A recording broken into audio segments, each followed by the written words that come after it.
Hey all, and welcome back to Fuzzy Ducksy Gaming and a new video showcasing my second build of the league. And I've got my Lightning Strike character to a position where it was comfortable clearing all the content. Even did a wave 30 simulacrum, which with the new Arch Nemesis mods I was really happy with. But I felt like I kind of got everything I wanted to do at the character. And then when I had a crystallized Omniscience drop, that kind of finalized my decision. It was time to move on and look at another build. So I sold off my Lightning Strike Raider, got about 70 to 80x for the gear and all the gems. So I decided to try and build an Omni Tornado Shot character. Never done it before, so obviously needed to look into a lot of guides and how to best, use the skill and build it up.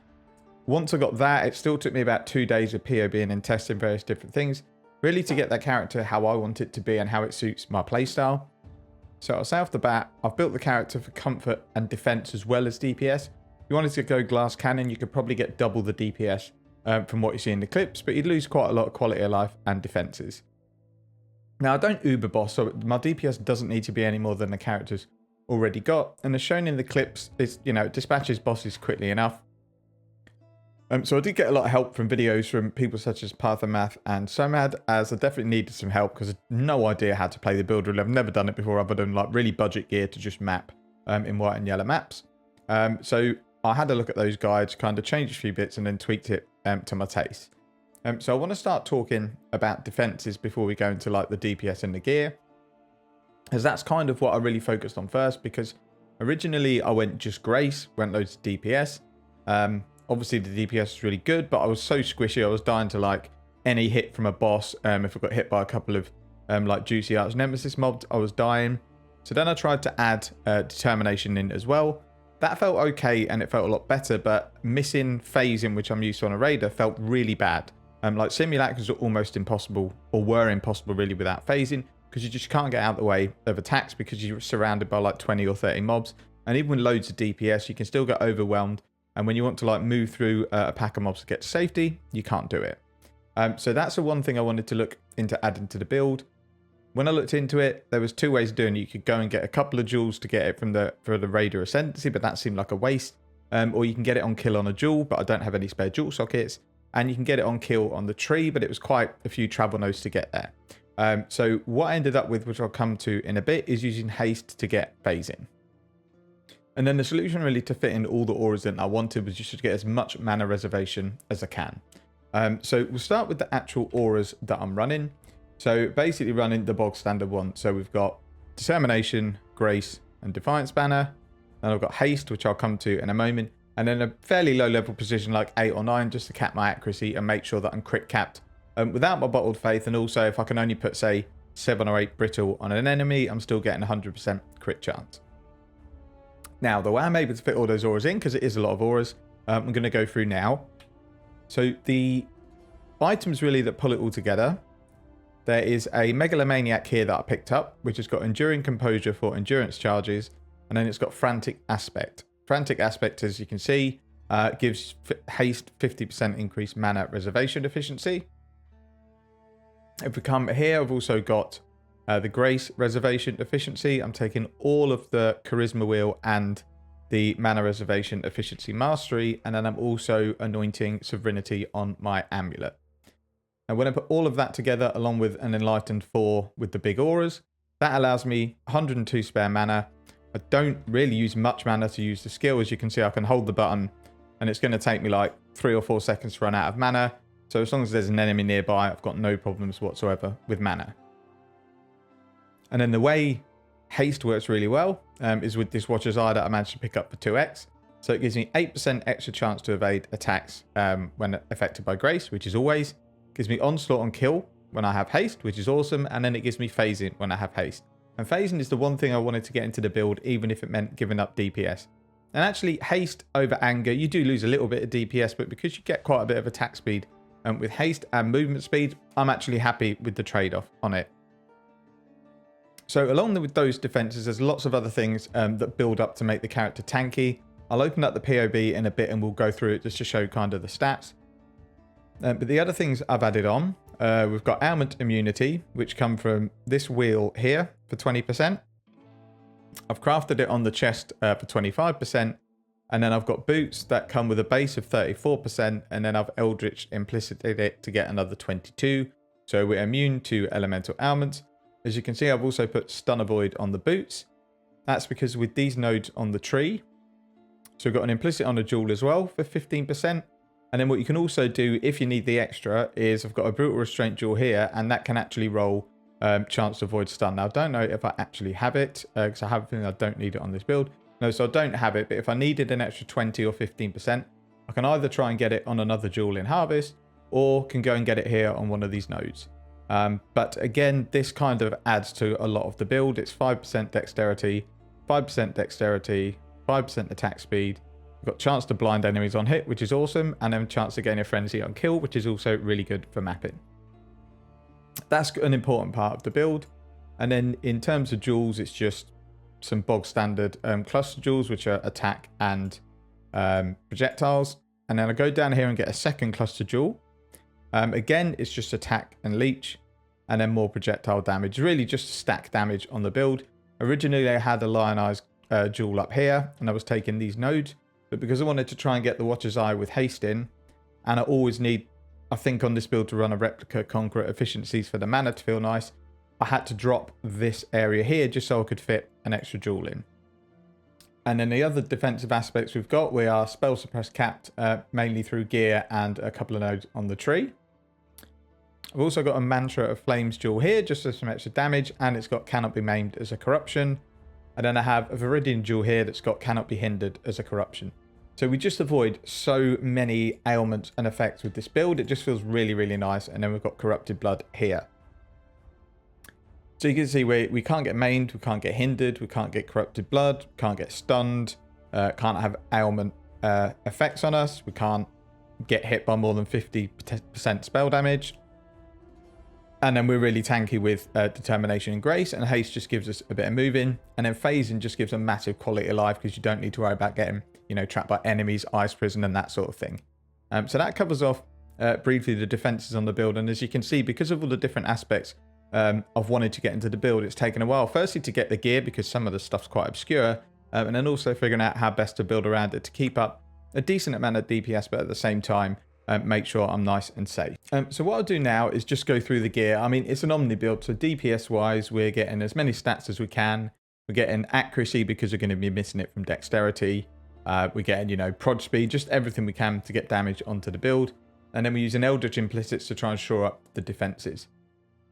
So I've got the Black Sun Crest with the Tornado Shot Fires, an additional secondary projectile. I've got a few Divinals, but I think I'm very unlikely to get better than 12, 11, and 5. The only thing I wish was that the armor rolled a bit better because it's 102% and it can go up to 150, but it's not going to make a huge difference because the flat on the gear is not amazing. Obviously got Crystallized Omniscience with Sovereignty. I've got a really, really good bow here. It cost me quite a lot of money. I think it was 20 to 30x. Probably overpaid a little bit for it, but it's about just short of 1200 LE DPS. Decent attack speed, and it fires an extra arrow, which is really the main thing that I wanted. On the quiver, if I was going for a really GG quiver, I'd probably get +1 arrows, but I managed to buy a fractured feathered arrow quiver for not much. I think it was 2 to 3x. And then I managed to roll with essences, and I've got this really good bow, so it's got really high damage of bow skills, really high projectile speed that with a mastery I've taken on a tree, which will come into in the POB, that gets added to projectile damage. Then we've got attack speed and fire damage to attacks. Shame the life roll isn't high enough, but I'm very unlikely to be able to roll better than this using like hundreds of essences.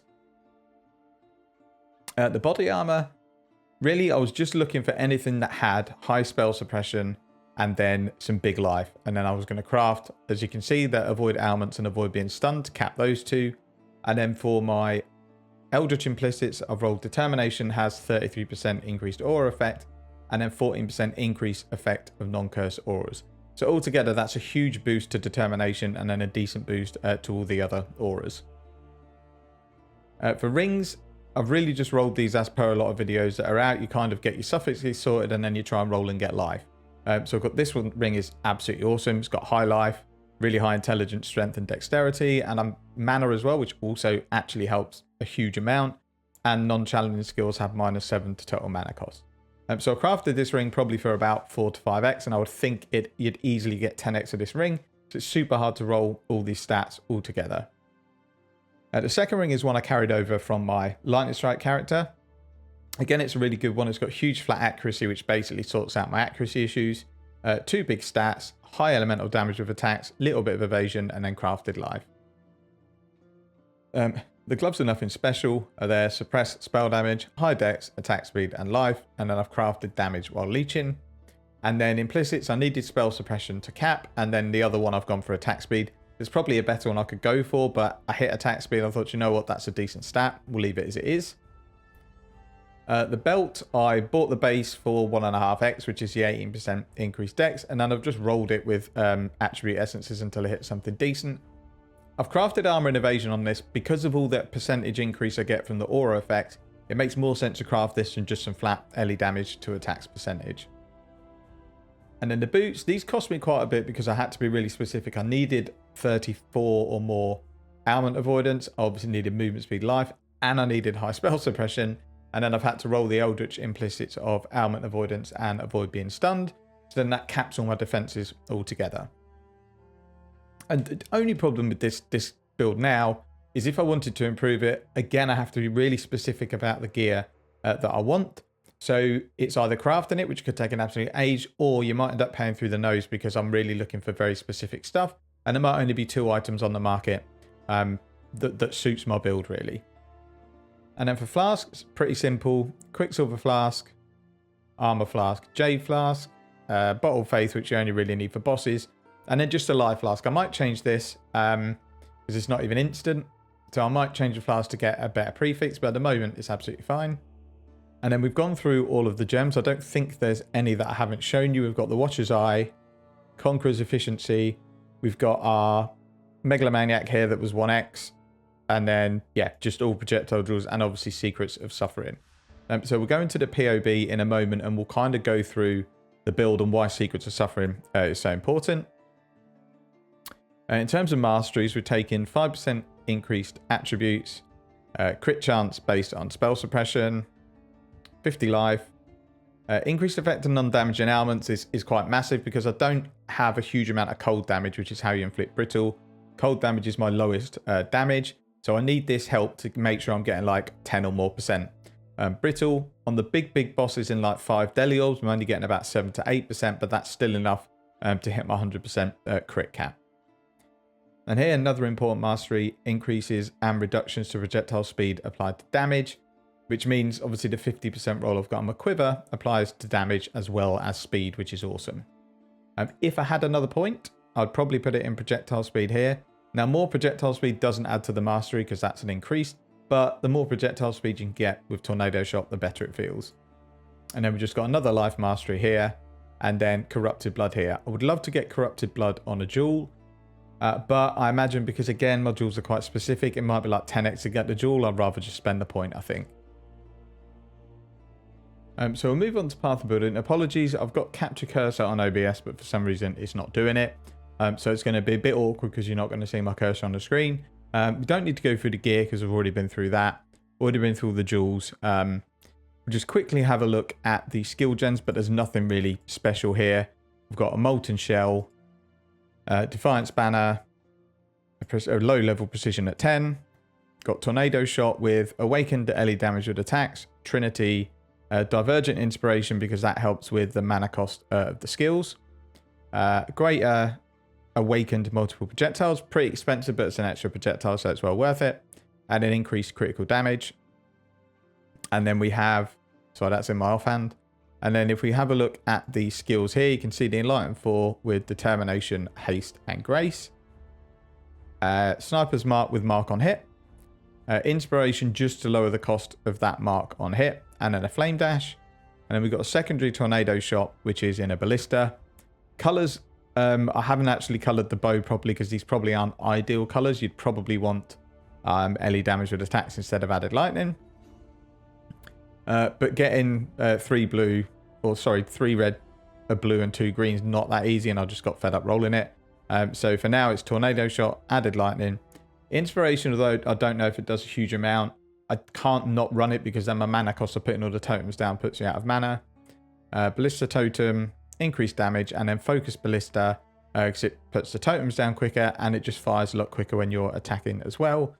And as I say, because we're quite tanky on the build, it's not an issue where if we're attacking, our totems are, it's not like we're going to put the totems down and try and kite the enemy around. We're just going to put the totems down and unload on the enemy. So that covers off the gems. As I say, nothing special, really straightforward. So we'll go in and have a look at the config. It's really difficult to configure Tornado Shot in terms of DPS because each arrow fires a set of secondary projectiles, and one of those secondary projectiles can hit an enemy from each arrow. So if I've got 8 arrows, potentially I've got 8 secondary projectiles hitting an enemy. Are they always going to hit? Maybe, because we stand on top of the boss, but I've basically counted it as 6 projectiles hitting the enemy and then 12 from the ballistas. It's realistically probably more because we've got 3 ballistas. They all fire loads, and then I've got obviously Tornado Shot as well with 8 projectiles. So I've just put it at 6 and 12. I think that's probably about reasonable. So the full DPS, it says, is about 32 million with all the flasks up, and that feels about right. Like when the situation's perfect, you can see the enemy's health bar absolutely melting, and that seems about right. I mean, I'm not too bothered by it, you know, whether it might be 20 or whether it might be 40. It's enough, and that's all that really matters. So we're going to the config and have a look. So it's obviously Cirrus checked as the boss.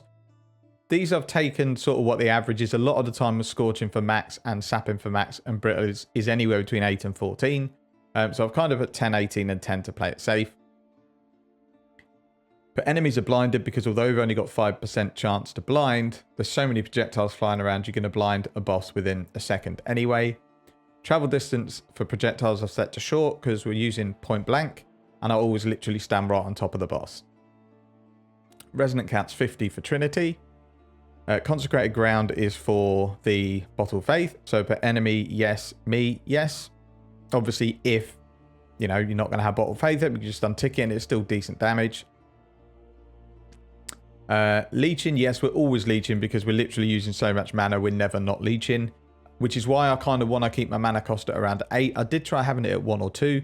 The issue I had is that my mana wasn't really moving, my life wasn't moving, so I'm pretty sure I'm not leeching. Whereas this way, at least I know with my mana jumping up and down that I'm leeching the majority of the time. Gale Force, I've just left it because, again, when you're on a boss, you're going to get to 10 straight away because you just don't stop firing. Endurance charges from Enduring Composure. Frenzy charges from the Mastery here. Again, it's only 10% chance to hit your marked enemy, but we've got hundreds of projectiles flying around. You're going to get maximum Frenzy charges super quick. And then power charges, if I wanted to, I could maybe put in some sort of power charge generation, but just don't need it because we're crit capped anyway. It seems a bit silly trying to get that into the build. Originally, I was using a Crusader chest with power charges, but when I took it off, it didn't make any difference to DPS because I didn't need the power charges. So that's it for really the build overview. It's not a build I would try and copy because some of the items are going to rarely be available, like this. This Megalomaniac here, it probably will be available, but if 3 people decide to copy the build, that's probably the market gone for those. You can always obviously look at another combo. You could do the Grace one, or you could say I don't want to run haste because I don't care about phasing. You could pick up the anger one and stick anger in. Lots of different things you can do. So I spent days tinkering with this. I've had different Forbidden Flesh and Flame jewels to get bits from the Raider. And this is kind of the version I've settled at. It's not a cheap build by any means. It's obviously got Crystallized Omniscience, which is super expensive. The Black Sun with the enchant's about 5x. The bow is probably 15 to 20x. The quiver, I don't know, I crafted it. It'd be a good handful of exalts. Everything on this build is pretty expensive, but a lot of it is crafted. I mean, I luckily dropped the amulet, otherwise I wouldn't have been able to put this build together. The level 4 Enlightened, I just corrupted the level 3 and got lucky. Like, there's lots of things that I've saved money on where you probably couldn't. I think if you were to buy this build, I guess it'd be 110 to 120x to put it together, but you could build it totally different. Like, I have gone probably overkill on defenses and, you know, all the different things I don't want to be affected by. You could double your DPS by just ignoring a lot of those, and you might be just as safe because you're obliterating everything. So the last thing we'll look over is just the stats here in the window, mainly to look at the defenses, because when I was going on the DPS version, this was about 30k and this was about 11, and that was with like an Immortal Call Up.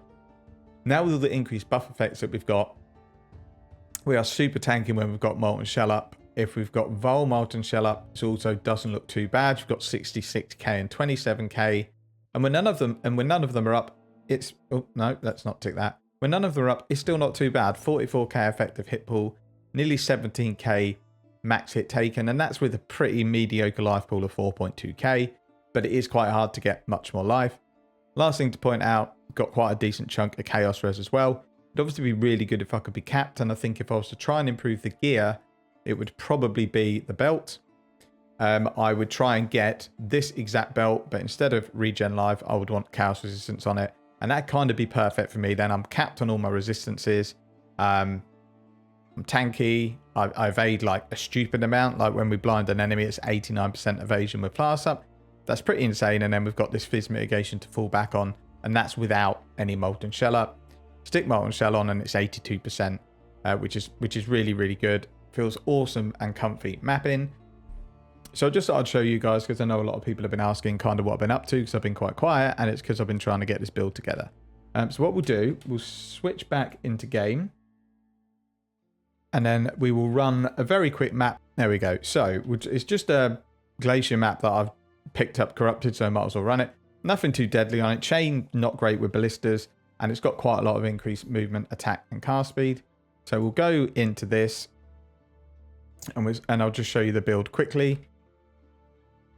In terms of Atlas, I'm still deciding what I want to do, whether I want to kind of do the strategy where you just go, you know, in and out of Glacier farming the league mechanic. So at the moment, I'm still doing the altar stacking, so it does get quite dicey in terms of survivability. So we'll just run through, do a very quick map. Probably won't do the boss because it's... Well, no, we'll do the boss. We'll just run through and we'll do the map quickly. As you can see, we tanked all those poison balls. Because of the attack speed, I didn't even see them coming. But we're nice and safe. Like the odd map mod is going to cause issues because you get like the block and the can't inflict ailments and stuff. So there are some map mods that aren't very nice. So we'll take the map boss one. Bring our Sentinel up. And there we go. That is my POE life in a nutshell, a crash. I'll be back with you once I'm back in. And then we'll pick up our glaciers this time before it decides it's not going to happen. I did lose my Sentinel, which is a bit annoying. As you can say, you do get chunked once you start taking some of the altars, but then any build's gonna take some damage, and we don't have like the massive life pool. I forgot to open it. I think I just wasted a Sentinel. So I hit Molten Shell there because there's quite a lot of mobs there. I don't know why I've got 6 sockets on my filter. Really annoying. I'm taking Feathered Arrow Quivers for crafting. I'm not going to do a Wailing Essence.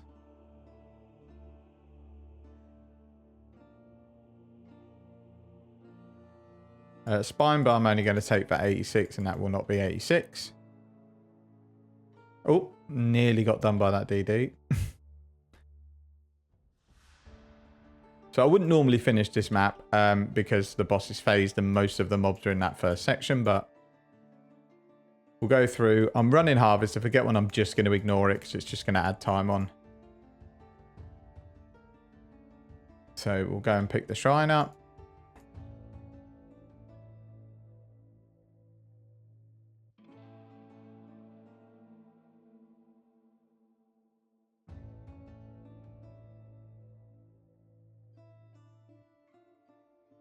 Go in here, pop a portal, and then we'll dispatch the boss.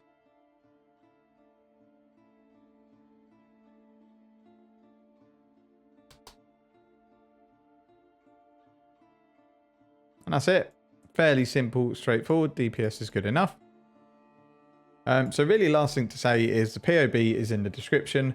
I am going to try and work on a 15x version. I've been putting a build together and POB that isn't a crystallized omniscience version. It's obviously going to be nowhere near this level of DPS, but looking at the POB, it should be really good for T16 mapping bosses, you know, Uber Elder, Maven, the normal stuff. And I think it's possible on a 15x budget, and it'll be a build that can do most of the content. So if that ends up working out, I need to buy the gear and give it a test run, then I'll bring another video out for that. Other than that, as I said, POB's in the description. Thank you very much for watching, and see you next time.